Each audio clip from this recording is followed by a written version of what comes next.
I'm Stacey. Last time we served up edible hugs here, we did it in the form of a comfort food throwback, the mashed dogs. Yeah, I heard they were a really great hit.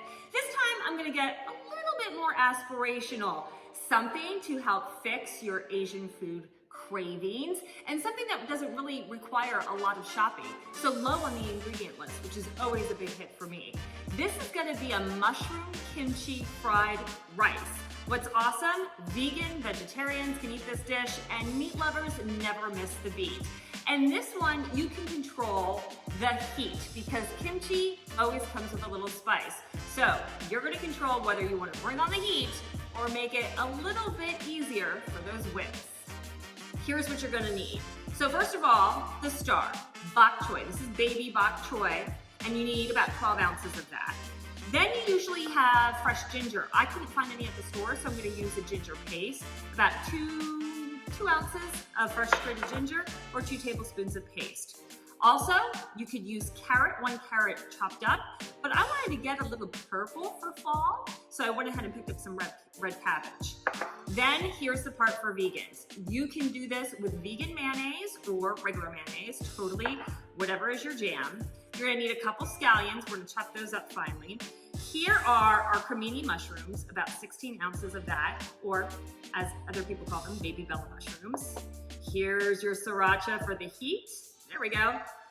A little bit of avocado oil. You can totally use sesame oil. I love avocado oil because it can take on high heat.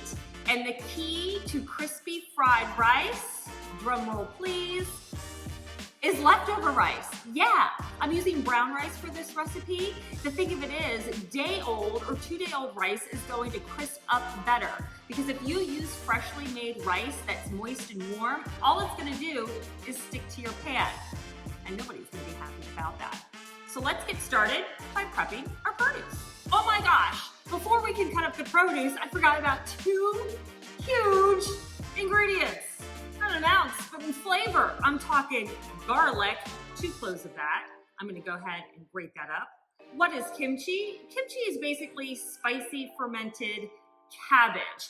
It can be crazy sour or wildly spicy. You just gotta know what kind of brands to get. I love this one that I can find at my grocery store. Think of it as sauerkraut with Korean flavors. Often people use it as a side dish, but I'm gonna throw this into the fried rice so we can make this our main meal. Make sure that you wash your baby bok choy really well and let it dry a little bit. Now, the first thing we're gonna do is we're gonna go ahead and trim those ends off a little bit. That's the part that you don't want. And then we're just gonna go ahead, slice it long way, and then cut it up into about 2 pieces. I find the baby bok choy is definitely more leafy than the full-size version, so there's not a lot of prep work when you're doing this.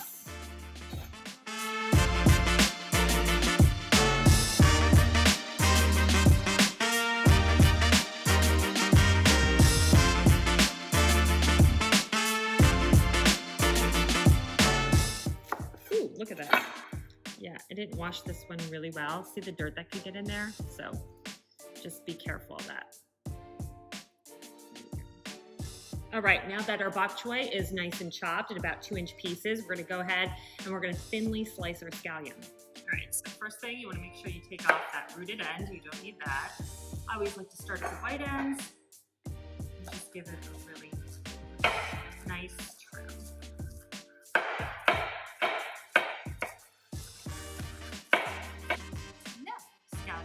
Done. All right, normally my next part would be to peel and mince the fresh ginger, but like I said, my grocery store didn't have any. Time to find a new grocery store, I think. So ginger paste will be just as good.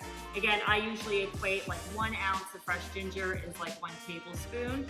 In this case, we needed 2 ounces. So, and here's what the paste looks like.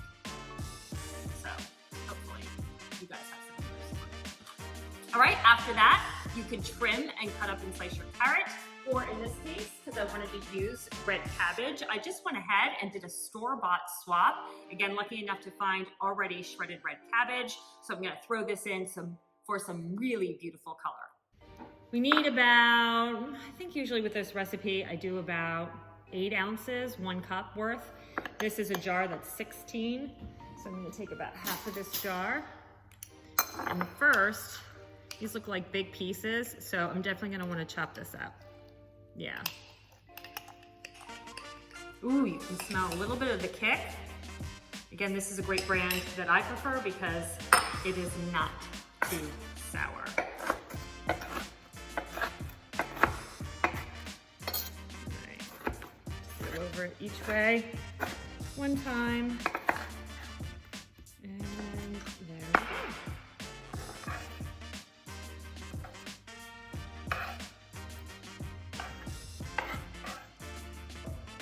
All right, now it's time to saute the vegetables.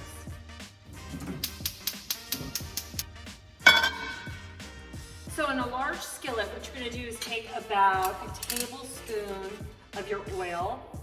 I love the avocado oil. Like I said, it can take a high heat up to 500 degrees and get this pan nice and hot. And what we're first gonna do is start sweating out our mushroom.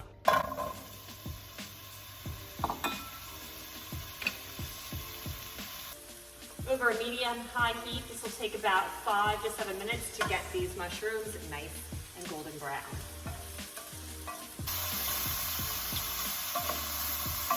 All right, those mushrooms look perfect. So now you're gonna take either your chopped carrot, or again, I'm using red cabbage, some beautiful fall-like color. You're gonna add that in. You're also going to take all of your scallions and your bokchoy, put that in there. Ooh, will it fit? Ooh, sorry. Could have went that way. And then you're going to take your ginger and your garlic. And you're gonna cook this until it's crisp and tender, probably 3 to 4 minutes. You don't wanna overcook and make the bok choy too wilty and soft. You can see how quickly it all starts to cook down, so your pan isn't as overcrowded. I just keep stirring this so it cooks more evenly, and I don't overdo the bok choy or burn the garlic.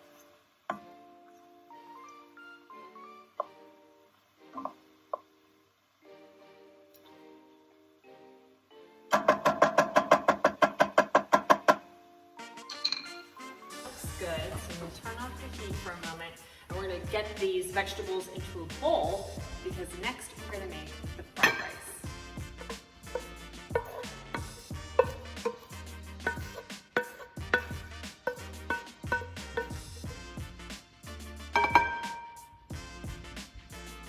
Okay, so now using the same pan that you just sweated out your vegetables in, again on medium high, you're going to go ahead and cook your brown rice. Now, number one is I completely wiped out my pan because I wanted it dry. I don't want any moisture.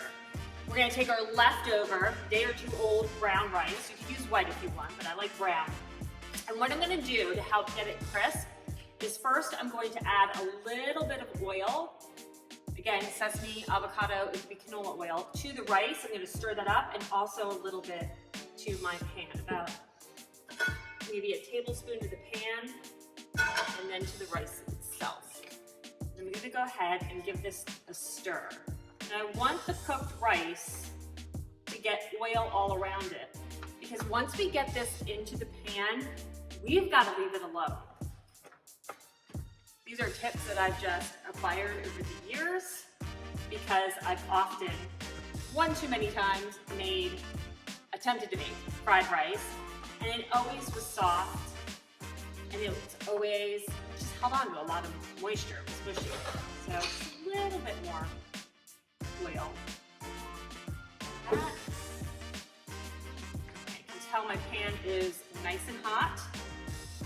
Go ahead and put this in. Again, I'm using about 2 cups of rice for this dish. Okay. I'll layer that in. Ooh, you can hear the fry already. And then just try to get it in as thin of a layer as possible into the pan. And then we're going to leave it alone. I even have some rice left over, but I don't want to make this too thick. I'm going to let that cook. Take that heat and get that nice and crispy and brown. You know how you should never watch a pot of water come to a boil because it'll just take days? Same thing with brown rice. Just walk away.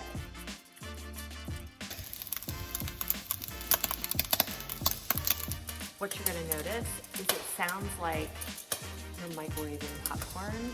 You're gonna hear all those pops. It's okay.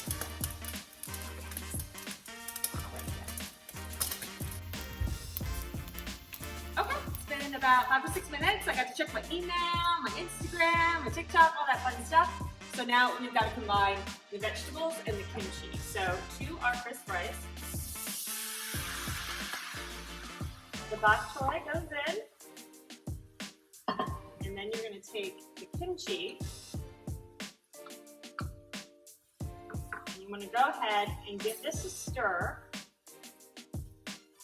and get it nice and warm through, which will take about a minute or two. This can be a really nice time for you to season this dish with some S&P. I definitely don't put salt when I'm sweating out the mushrooms and the vegetables because it'll just emit a lot more liquid and we don't want that. And I like to just leave the rice be and crisp and not complicate matters. So this is where I add salt first.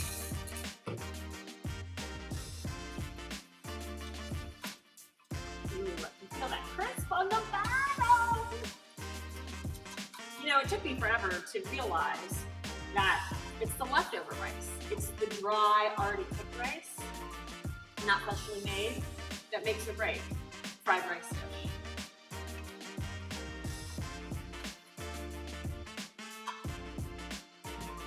Now we're gonna go ahead and take that off the heat because there's one more thing we have to do, and that's our sriracha mayo. So in a small bowl, take about 6 tablespoons of your favorite vegan mayonnaise or regular mayonnaise, and you're gonna add the sriracha. Now, this is where you can totally control the heat. I like to think 2 tablespoons is a good mix, but I like spicy. If you're a little bit more of a wimp, then maybe you just wanna start with a tablespoon and see how that goes. Give it a good mix. Ooh, I can smell that. All right, ooh, that's great. All right, now let's put this beautiful dish together. And there you have it, mushroom kimchi fried rice. Of course, the chopsticks are optional.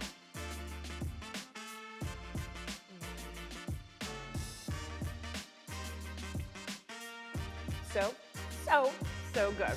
Don't forget, like the recipe, hit subscribe, it's completely free, and definitely spread the word. So I'm gonna continue eating. I'll catch you next time for more edible hugs on Serve It with Stacey.